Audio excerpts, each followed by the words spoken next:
right, well, welcome to class this morning. I'm here to introduce this wonderful couple, Ruby and Dimitri Green.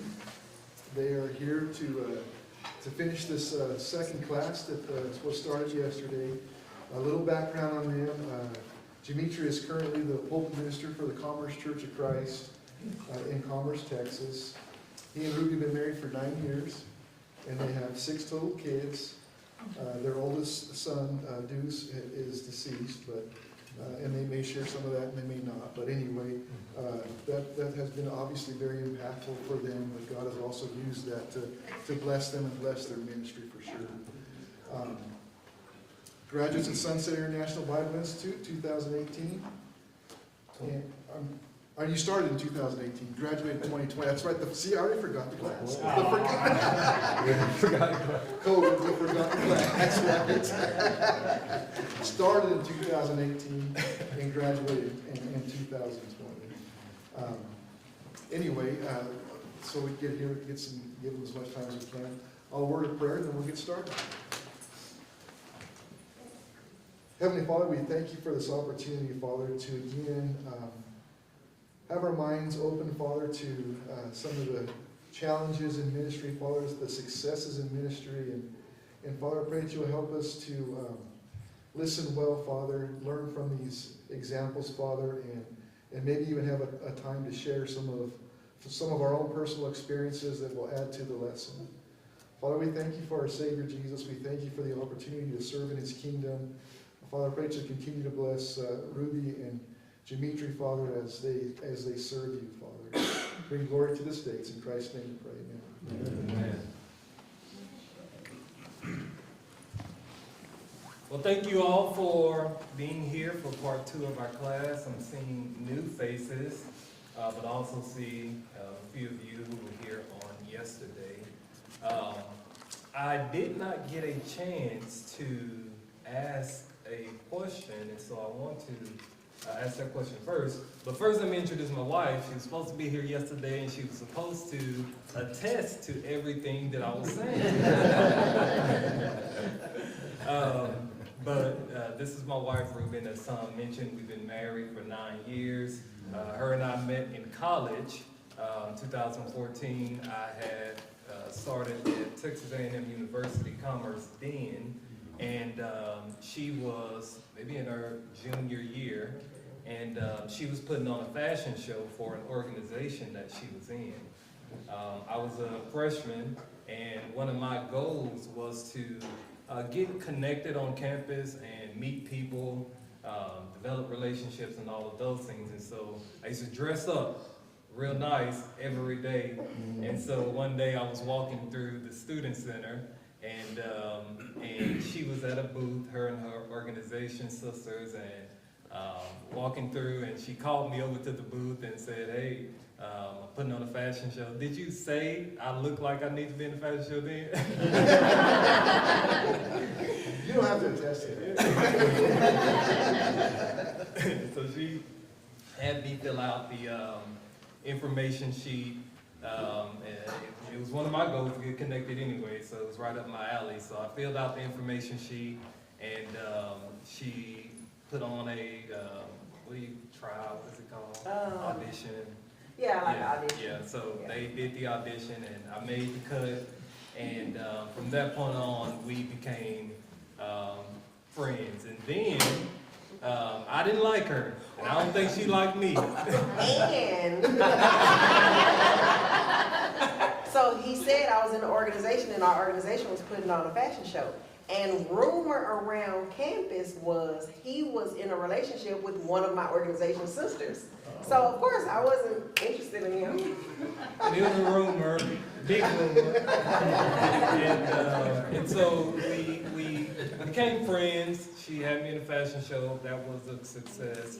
And then by the summer of that year, I got a job where she was working. And so we were working together, and our friendship grew from that.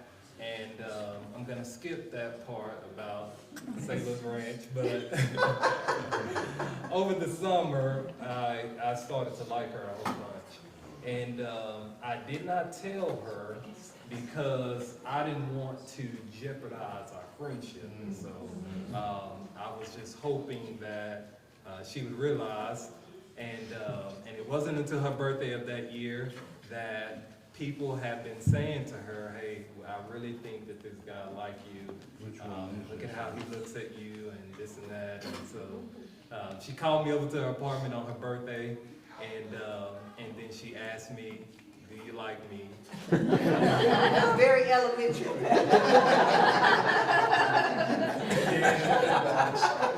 And then I waited, and then I said, yes. And then I said, do you like me? And she said yes. And we kissed and we prayed together. And, We didn't kiss. Oh, I know you did. You're right. Because you was hoping that In my mind, we got married. We did pray together. we did pray together. Yeah. So we started to date, and we married 7 months later, and May of 2015, and we've been married since. As Tom mentioned, we had a son who we had in December of 2015. And at the age of 2, he was diagnosed with leukemia, AML, and he battled for 7 months, and after that, he ultimately passed away. And Sunset had been following our story because my best friend was a student here, and he had graduated by that point, and he was contacting, letting guys here know what was going on. And so 3 weeks later, no, it wasn't 3 weeks later. It was 3 weeks after he passed away, like after we buried him. Yeah. And you got the phone call. Yeah. Got the phone. Which was a couple of days before school started. Yeah, okay, yeah. True, they there, and Tom reached out to me, and we talked about it. I was currently in youth ministry during that time, and so we went to our elders about it, and they were very supportive, said it sounds like an opportunity of a lifetime, and so we said yes, and we got here one day before class started, and We had 1 day to pack. 1 day to pack, and got here, and and God has done some amazing things since being here. And so that's our story. And marriage and ministry has had its challenges. There has been a lot of trial and error, as I mentioned on yesterday. But things are working out very well for us as a couple in this, and that's one of the things that I had to realize, which I talked about yesterday, that this is both of our role. She plays a vital part in making sure that I'm equipped, that I'm emotionally stable, and also when it comes to ministry to single women, my wife is kind of my partner in that, especially. And as I mentioned yesterday, I talked about Samantha, how it took you to connect with her and kind of lead her. So that's our story. I did want to ask you guys yesterday, time got away from me, but I wanted to hear where you are, what you're doing, or if you are a student, what is your plan after you graduate as it pertains to ministry? I'll start with you two. Okay. Hello, everyone. My name is Greg Watson, and I actually work with SIBI. I was a student. I graduated in 23.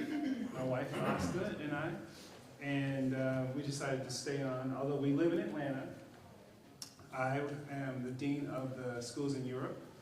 And do you want me to tell your story? Or you want to tell your story?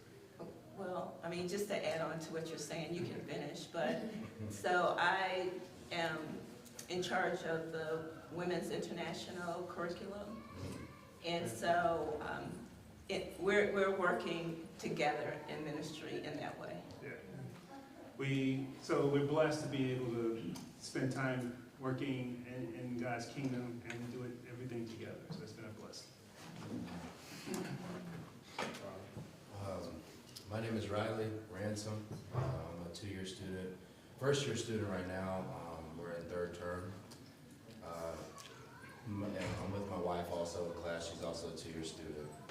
Our plans are just to go into full-time ministry after school is over. Before I came to Sunset, I was preaching on and off for maybe about 8 or 9 months. Wanted to get refined, get all the training possible, so that I could be the best I could be for God in ministry, and that's what we're doing here. My name's Tom Conte, Director of Admissions for Sunset International Bible Institute for the residential program here in Lubbock. My wife Debbie's not here because we are in ministry together, and she's getting the food prepared for the prospective student lunch today. She's not here, but anyway, we came in 2013, graduated in 2015 from Sunset. Elliot Dunn, my wife Stephanie. We're from Sand Springs, Oklahoma, outside of Tulsa. I've been preaching there for 22 years, and preaching. So I started as a youth minister for a couple of years, and so we have 3 daughters, youngest of which is in AIM, and I got to see her this weekend. She'll go to Mexico City this summer.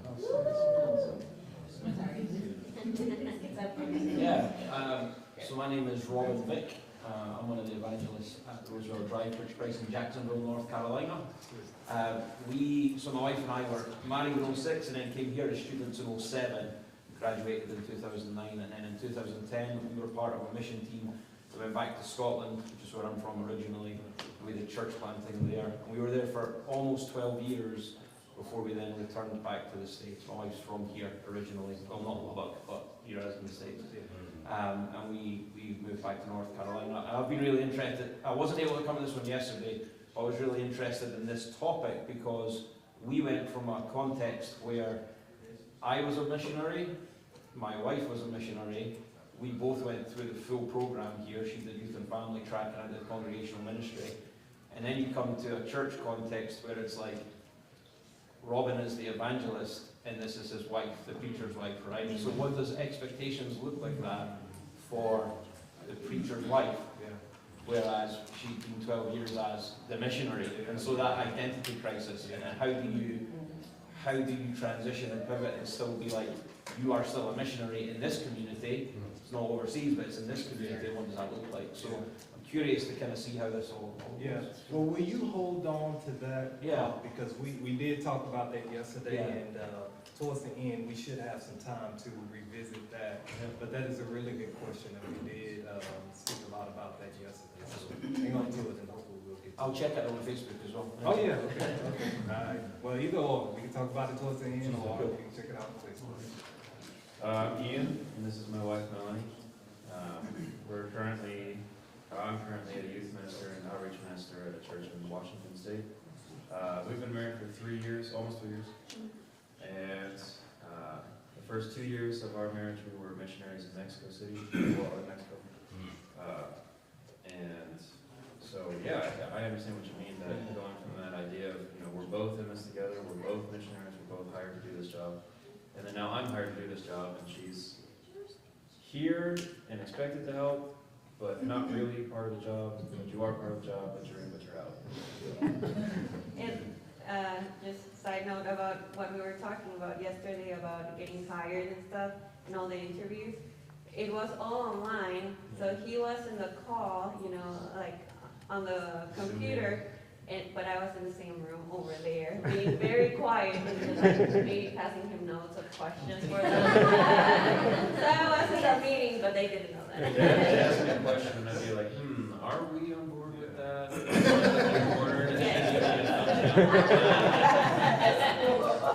is so funny. My name is Ruth. My husband was here yesterday, Milo. and we are missionaries currently in Mexico City. He was an aimer, and I was a local missionary working with the deaf over there in Mexico. We came here, we did Sunset, we graduated in 2023, right? Yeah, I have to ask her because she doesn't know.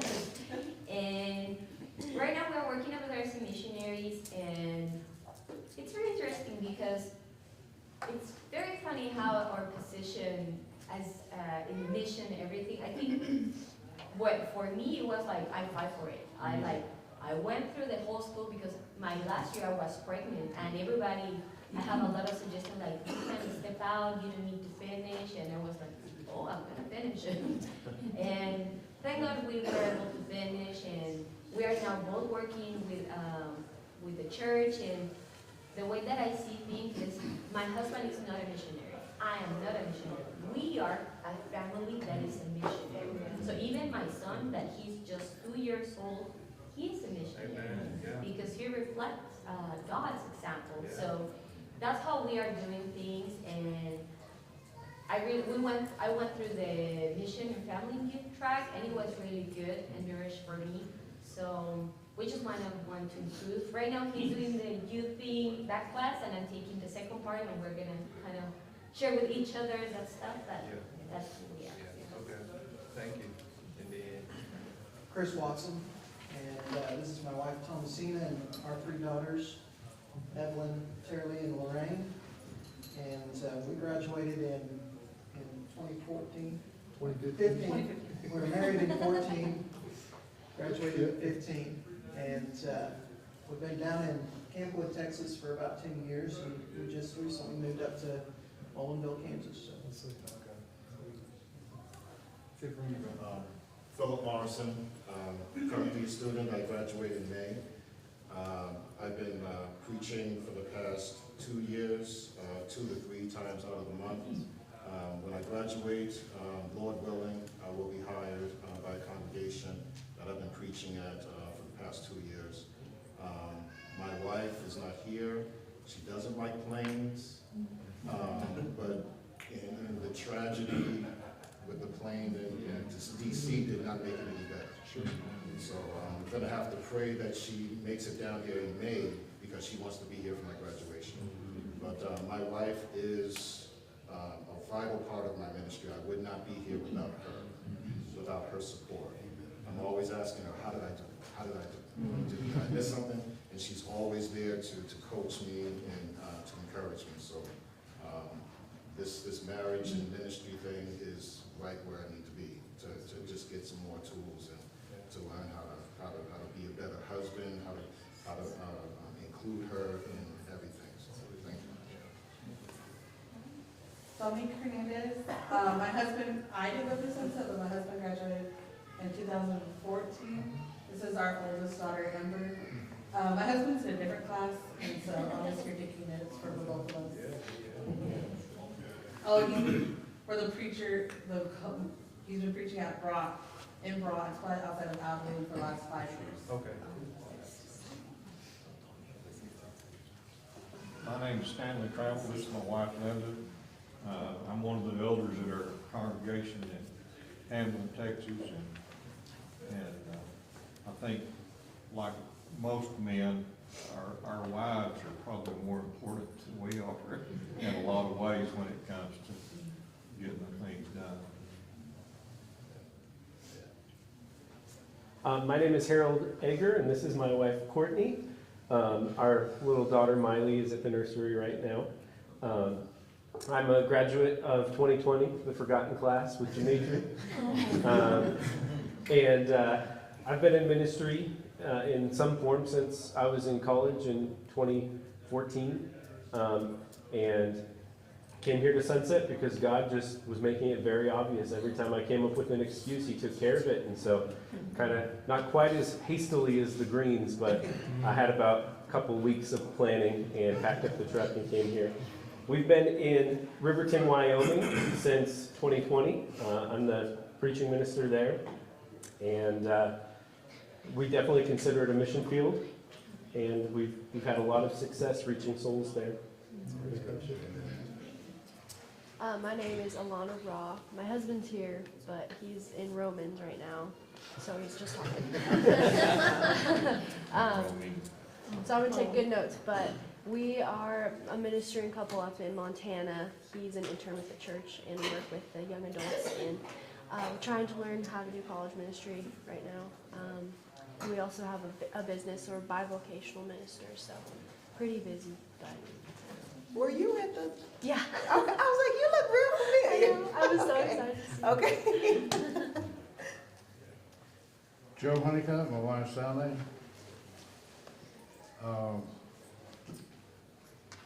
We're retired. I graduated from Harding and I had a teaching fellowship at Texas Tech, and that's where I met my wife Sally here. We've been married 62 years. Had 6 girls, 1 boy. They're all grown. 4 of them go here. Yeah, 4 attend here. And as far as where it goes, I'm pretty much retired. He was preaching. Okay, sweet. I'm Reese Weatherly, and this is my fiance, Raylan Adams. We are going to be getting married in the spring of 2026. But I've seen my parents go through school, and then I was in school here for 6 months. I'm now working, and she's going to school at LCU to be a teacher. But while we do that, we're still looking to live lives full of ministry with our children and in our marriage and all the people we come in contact with. Yeah, no, I'm not 14 anymore. I'll still love you though. Okay. Hi everyone, I'm Jason King. We're from Connecticut, so we flew down here. That's my brother, and we're in the same class, so we're on the 2-year track to be a preacher one day, Lord willing, and we just want to serve Jesus and do the best we can for Him. Amen. So we don't have a goal right now after, but this is Stephanie. My wife. Stephanie. We're newly married. Yeah, we just celebrated 1 year on Monday. Oh. Yeah, so we celebrated, I'm like, okay, we gotta go on a plane the next day. But, it's been a year. I'm just here, you know, he got an opportunity to come to Sunset, not come to Sunset, but come here to do school, and we're just gonna take God and wherever He needs to lead us, and hopefully we can be at a church in New England, hopefully stay in Connecticut, and just, you know, do whatever God wants us to do. I'm Nico Bari, this is Melissa. Yeah, Nico. We from South Africa, 3 students here, first year. So after we're done here, we're going to go back home and spread the word. I'm Aaron. This is my wife Audrey. I'm a deacon at our congregation in Albuquerque area, New Mexico. Just looking to, I guess, for ways we can support each other and reaching out to our church and our youth and just our community of maybe people that haven't found Jesus and the love of God yet. But just looking for ways to uphold each other and support each other in that. All right, and then you two. Oh man, I thought I was gonna miss it. Grant? No, we have one more. She sneaked out. She snuck out. She's back in, so circle back around. Well, I kind of feel left out in the cold because everybody's been in these colleges and everything. But while that was going on, probably I spent 7 years in the military. Huh? Okay, I'm sorry. I'm one of the elders at our congregation in Rio Rancho, New Mexico, which is just a little ways from Albuquerque. Our son's the minister there. Okay. And like the common story, Well, I appreciate it, thank you. it's the wife that does everything. All right, last question. My parents went through Sunset, they went through SABI, were missionaries. My story, married somebody, was a part of the church, divorced, recently started to date somebody who wants to be a part of the church. So he's actually interested in SABI. Okay. Is he here? He isn't. He wasn't able to be here. He was here yesterday. Okay. So. Okay. She feels left out. Oh, I'm sorry. I was falling asleep because everybody's ministering here and graduated and are going to school here. But anyway, so he went to get me a cup of coffee. He was also a canine officer for 27 years. And yes, our son is a minister in Rio Rancho. He's one of our deacons. Okay. And we've been married, it'll be 50 years this year. Oh, It's not an easy road, but we have our ups and downs, but God's with us. Amen. So we want to be able to help other couples as well. Yeah. Okay. So, Okay. Well, if you were not here yesterday, let me skip through just a few slides and kind of elaborate on them just a little bit. But if you want the full conversation on what we talked about in these points, then you're able to go back and look it up. And so one of the first points we made when going into ministry as a couple, whether it is communicated or not, you are both hired. Husband, wife, you're both hired, and that's kind of what you're talking about. And so my encouragement was that you, as a husband, that you communicate in that process with your eldership, what are the expectations of my wife? Even when the answer to that question is none, you gotta believe that there are some expectations of your wife. Therefore, allow your wife in that to, exercise her giftedness. I talked about my wife's giftedness. She's an introvert. I'm the extrovert. And there are people that she can reach, or people that she can pay attention, things that she can pay attention to that I'm just not able to do so. And she's gifted in that. And that has led a lot of young ladies to the Lord.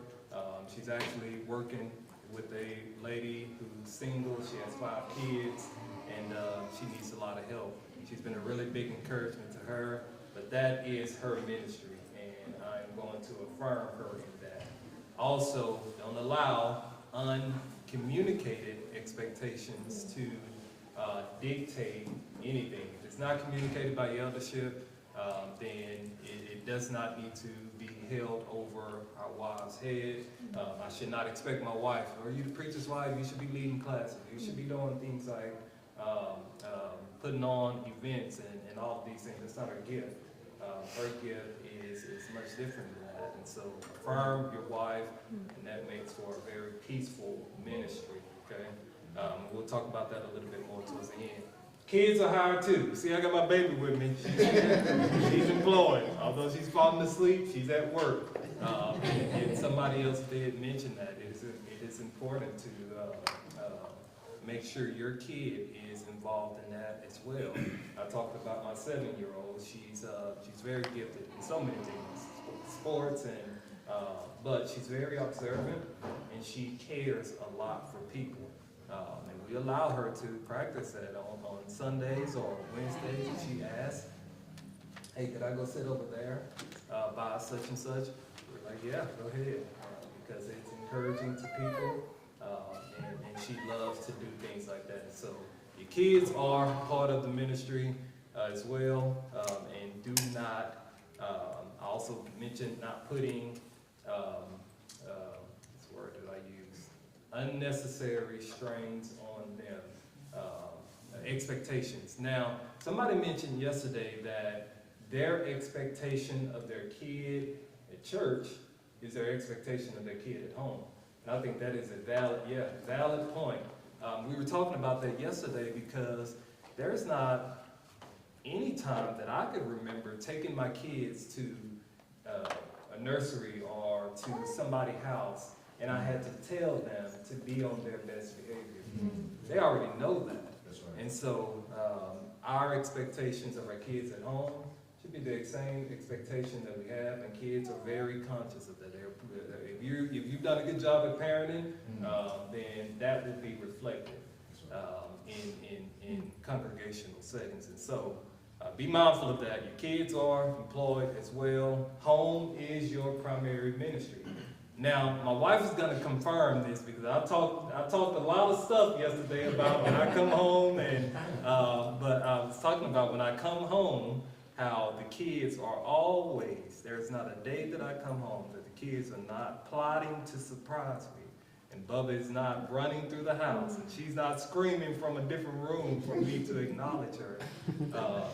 But your home is your primary ministry, and kids will reciprocate that. My wife, she'll reciprocate that. If things are off between us, then that'll be pretty obvious, and I'll make the greatest effort at making sure reconciliation and restoration is being practiced. But kids are home is primary ministry.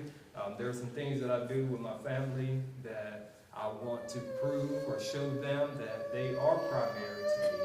And I talked about the bedtimes and time, quality time that we spend together also. But then we talked about establishing community being very, very important. And having friends in the church, in the Lord, that you could just talk to.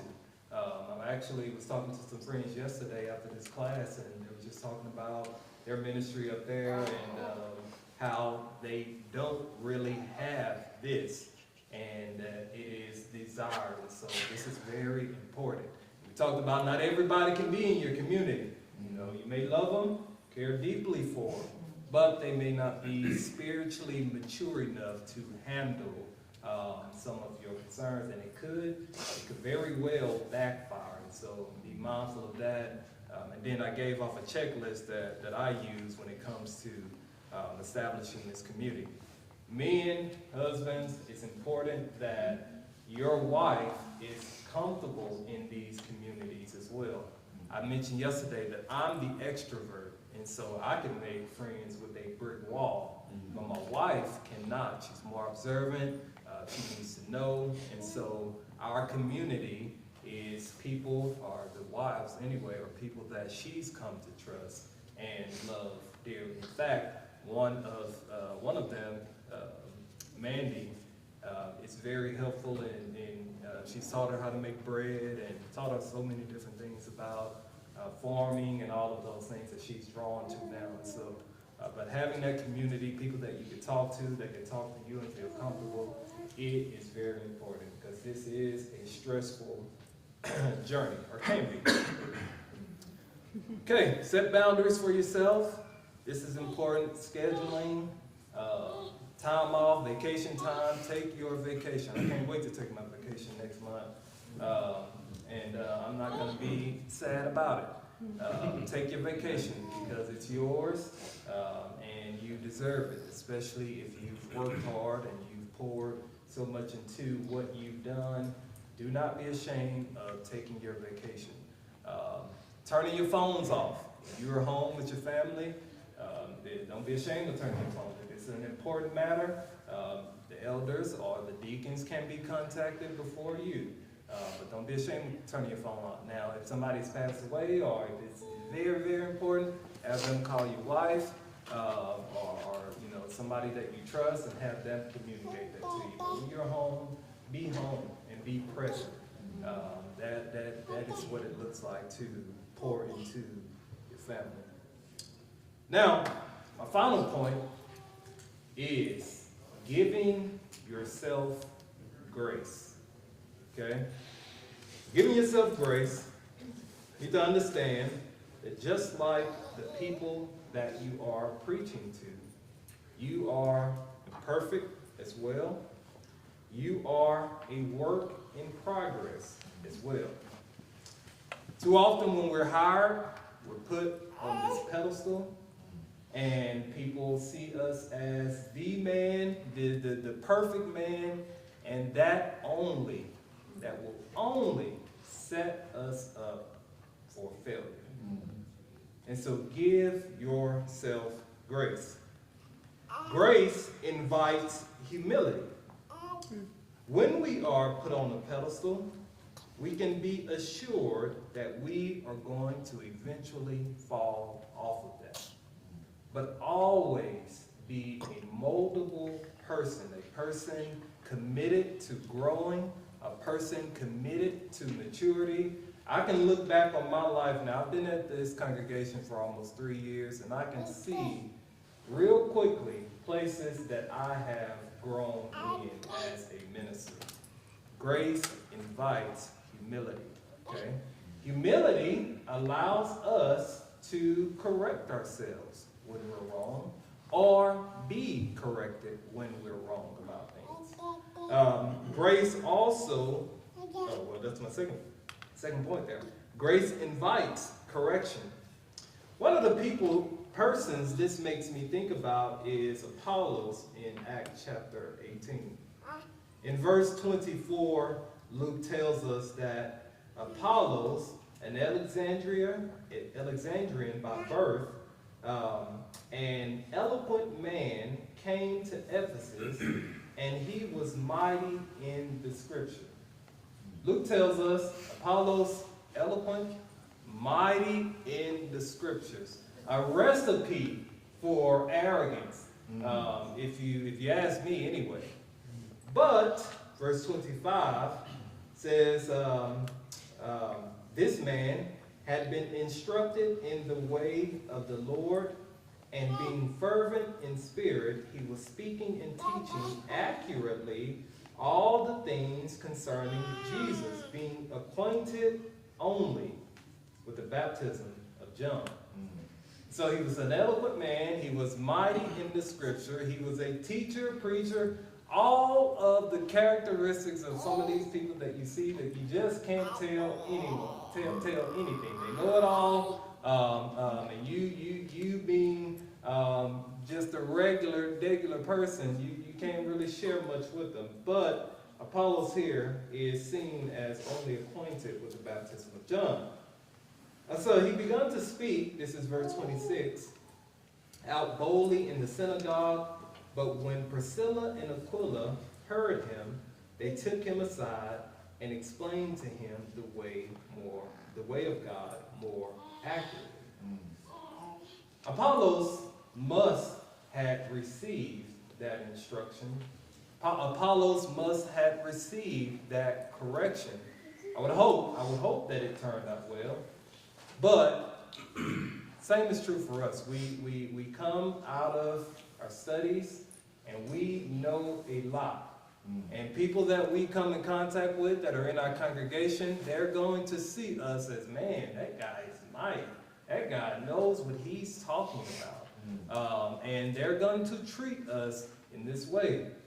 But always, just like Apollos here, who knew a lot, obviously, always be willing to be corrected, to be pulled aside. Hey, I don't think you're right about that. How about you and I can sit down and look at this? And it makes a world of a difference in ministry. And in fact, people respect you even more when they see that you're willing to be corrected or pulled aside. Okay? Okay.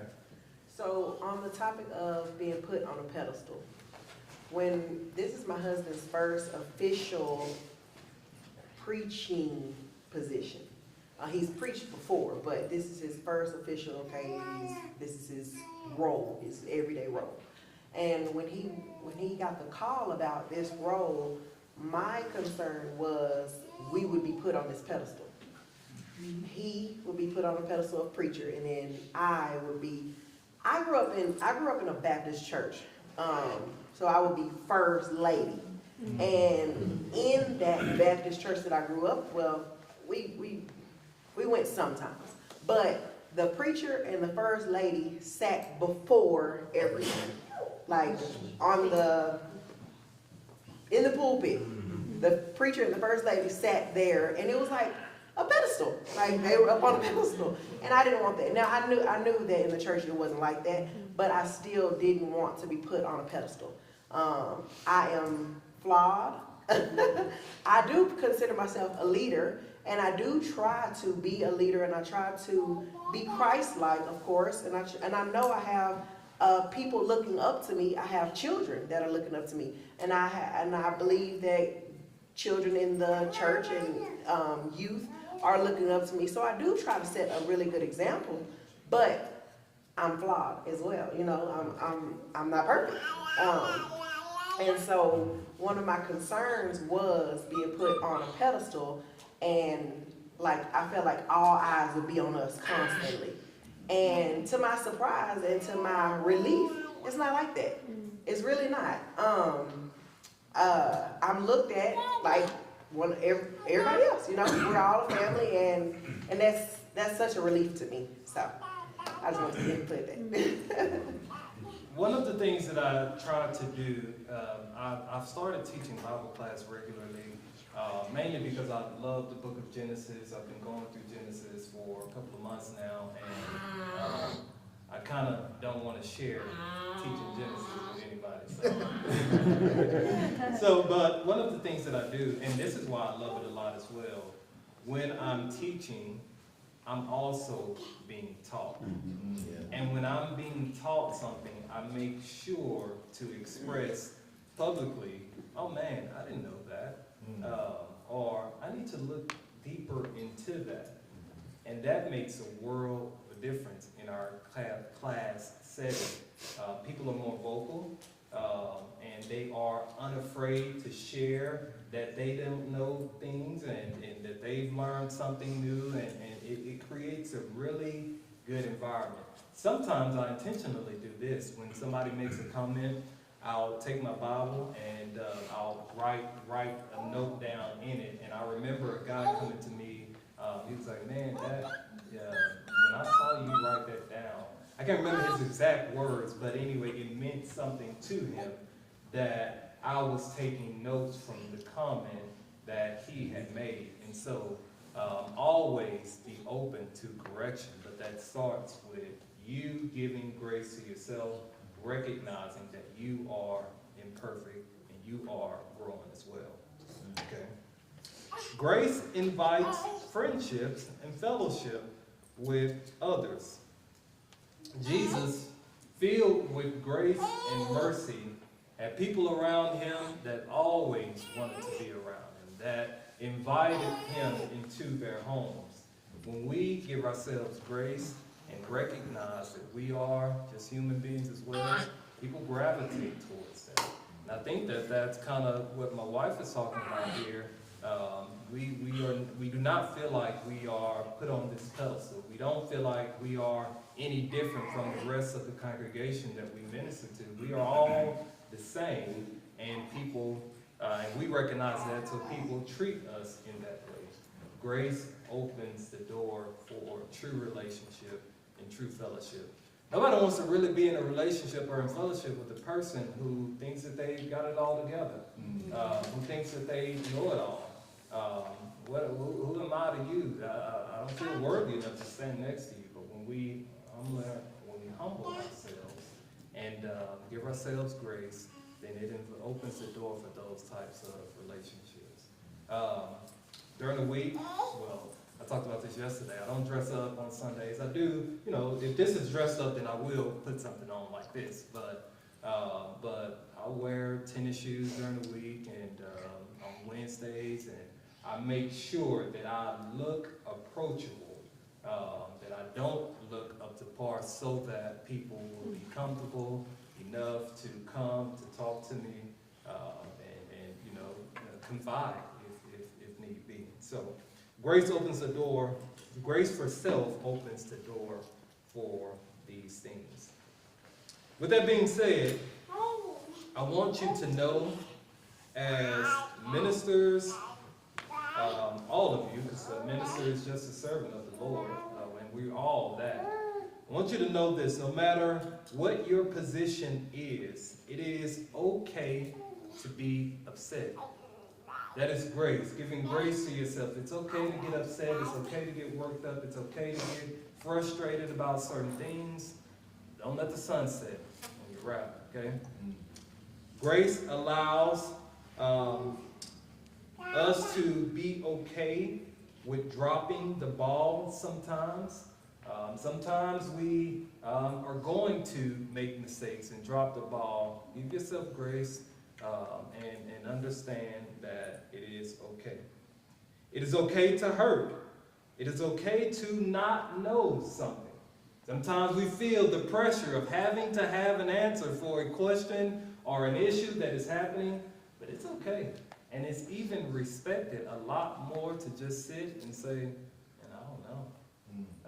Let me find that a bit more. People respect that a bunch. Instead of a person who always got to have an answer for something. Now, I do have instances where an issue is brought to me, and a person is just wanting to vent, and I have an answer. Oh man, I'm quick to give an answer, but sometimes even that answer is not the answer, and so sometimes silence is the answer, and just sitting and listening. And so that requires being humble and having a listening ear. And so sometimes discernment is needed in that. But it's okay ultimately to not know, to not have an answer. It's okay to be confused. It's okay to say, I am sorry. It is okay to say, I'm sorry. I hurt you. I didn't mean this, that way. All of that is okay. Okay? It is okay to be a student. And as I mentioned already, it is okay to be right, yet silent. Okay? Any thoughts or questions? Okay, so I want to circle back around to what Stephanie was saying yesterday with boundaries, because I do think that there needs to be a paradigm shift in ministry with boundaries. And I was thinking about that question yesterday because when I was growing up, I grew up in the 70s, and it was rare when anybody called us. I mean, of course we didn't have cell phones, but it was rare when anybody called us after 7:30. And so now, since we have cell phones, people think that they can call and text, and there's no boundaries. You know, and so people need time to refresh, and people need time to spend with their family, you know, and so those are some of the things that I think that we have to think about, that we're not Superman and we're not Wonder Woman, you know, and so we need a break, you know, and so we do that in other areas of our life, but that's not necessarily with ministry. And we have to do a better job at communicating that. Sometimes pressure bursts pipes. And so when we get overwhelmed and when it becomes too much, then it comes out, hey, I need a break. It come out mad, you know, in a lot of pain and frustration. But if we can communicate those things from the beginning, that, you know, this is my time and this is my time to myself or with my family, communicating that in the beginning saves us from a lot of hurt, a lot of heartache. I had a question back here, and then I'll get to you. Oh, just to comment on what you said a little while ago, we have a small group Bible study at our house on Sunday evenings. Roughly 16 to 20 people will come. What we didn't want to start doing was making it a lecture. So what we do is we'll study a topic. Right now we're in Hebrews, but we get a really good interaction between everybody. And if somebody's a little hesitant, I say, well, what do you think about that? Well, what's your opinion on that? And then pretty soon we all get going back and forth, and it's just, we get different perspectives. Yeah, I love that. And that's nice. I love that. Set those boundaries and expectations for the church to don't call after 7:30, like unless this is really important. I mean, how do you set those boundaries so that the church knows this is the preacher's home time, don't disturb him unless it's an emergency? Yeah, I think the easiest way for me is communicating with the eldership, letting them know what your boundaries are first and foremost. And oftentimes they'll communicate with people. Now, I've not had a person call at unruly, have I?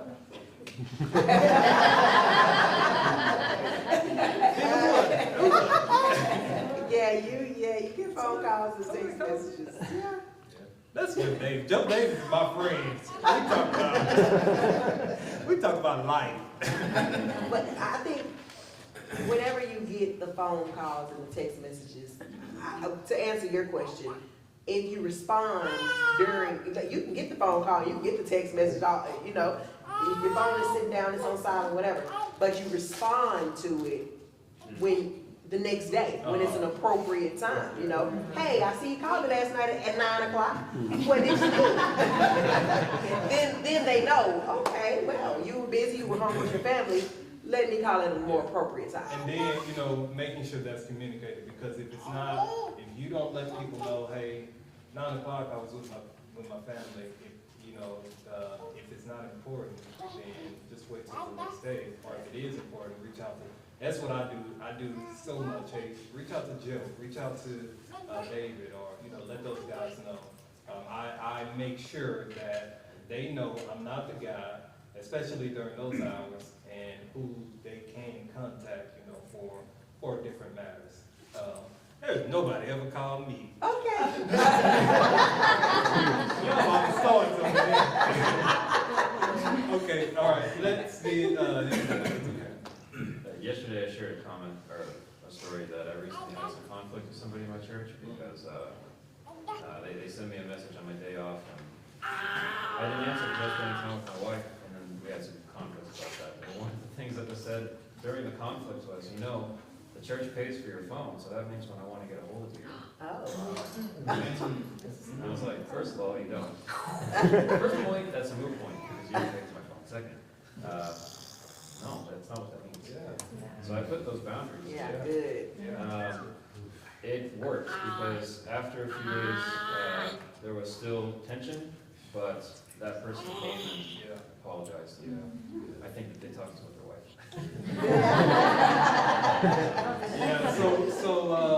So letting them know, giving people grace as well. Some people, they're used to it. They're used to, you know, being able to get the next up whenever they want to. Letting them know the next day when it's appropriate. Try to call me a little bit earlier, because when I'm home, I'm with my family, and if it's not, or if you call them to say hi, or, you know, something like that, then you can shoot that in a message, or whatever. But should nobody be calling at 9 o'clock at night to just say hi. And so letting them know, hey, reach out to your eldership if there's a need, and they'll be able to take care of that. And then you can have it. I have a question for both of you, actually. I've been married for 23 years. Been a teacher for many years before I became a preacher.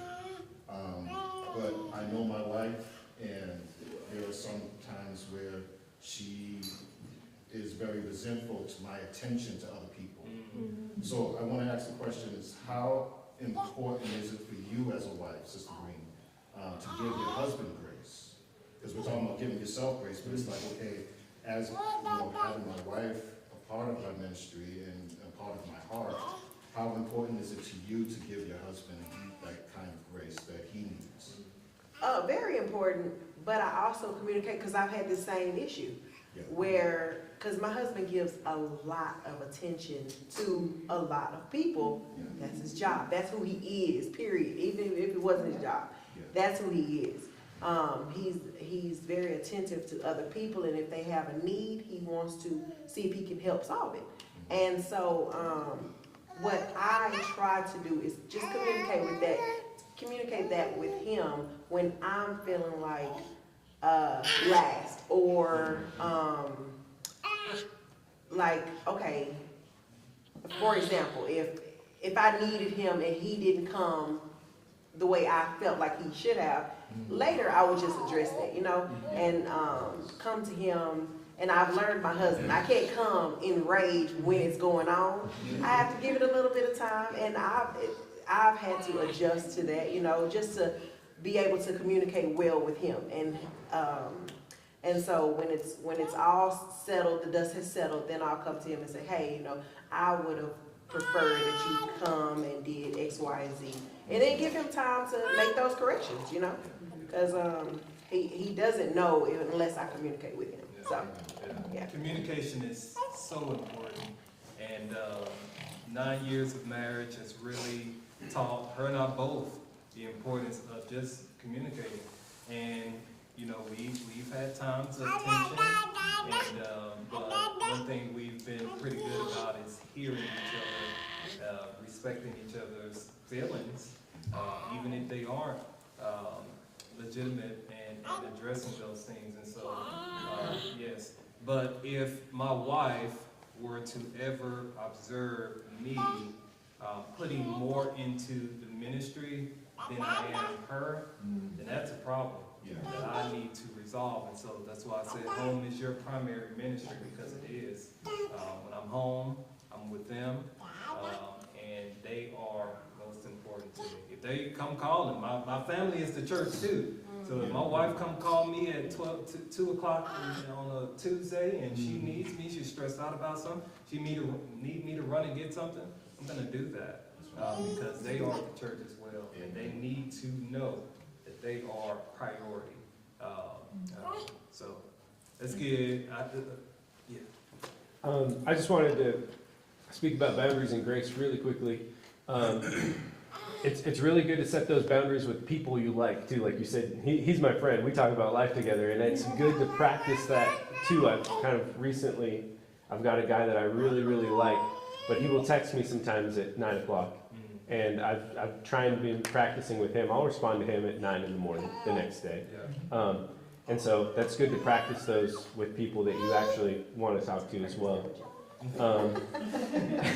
One I'm really working on is giving myself grace. I had a brother that came up with this awesome discipleship plan for some of our men in our congregation, and he really wanted me to pour over it and make sure that everything was legit, and then he wanted me to kind of spearhead it and invite people. And he came up to me a couple weeks ago and he's like, "Brother, I've got the solution. I've given you this discipleship program. Like, are we going to do it or what?"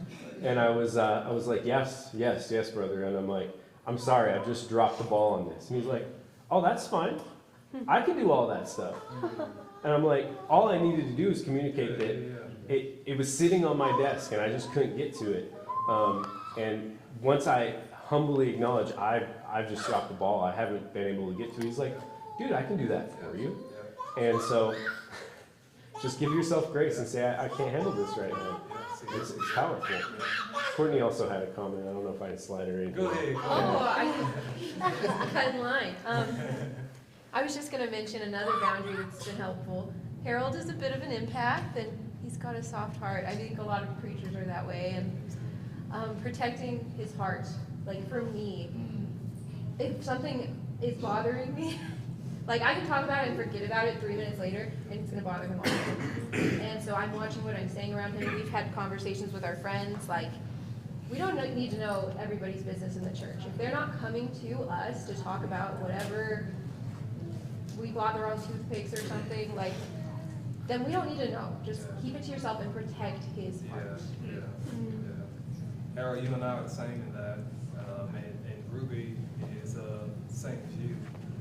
Sometimes there are things that, if I hear a story, like I was telling y'all yesterday about the story of the couple, and Ruby noticed that couple, the wife was telling all of these sad things and didn't have a tear in her eye.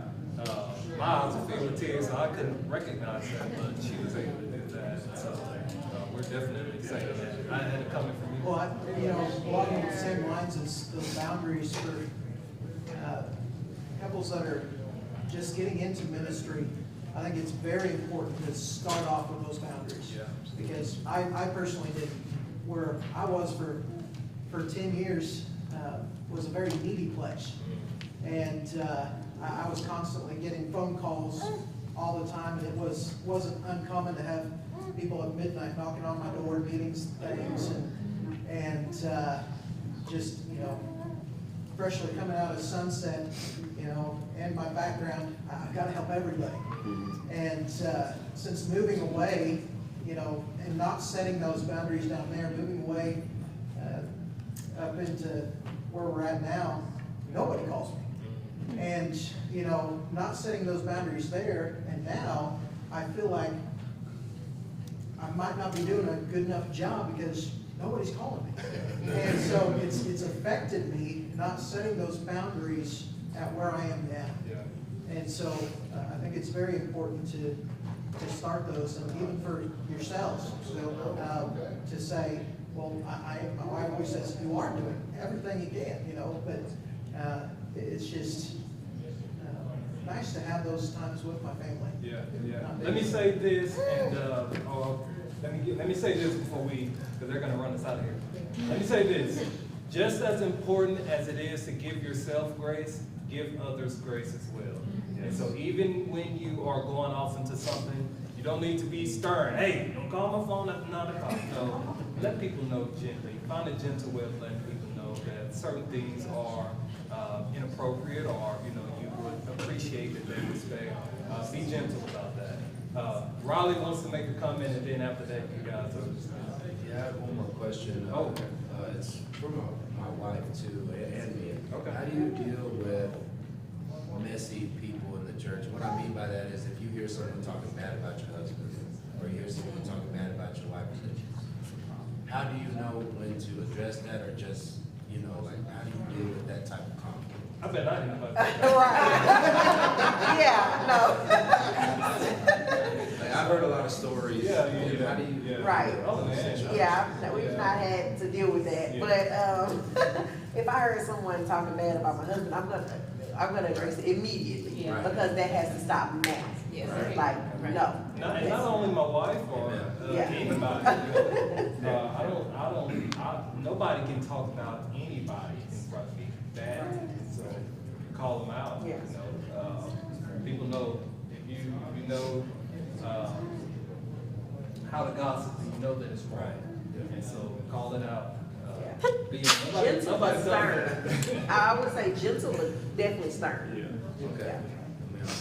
Yeah. All right. Thank you.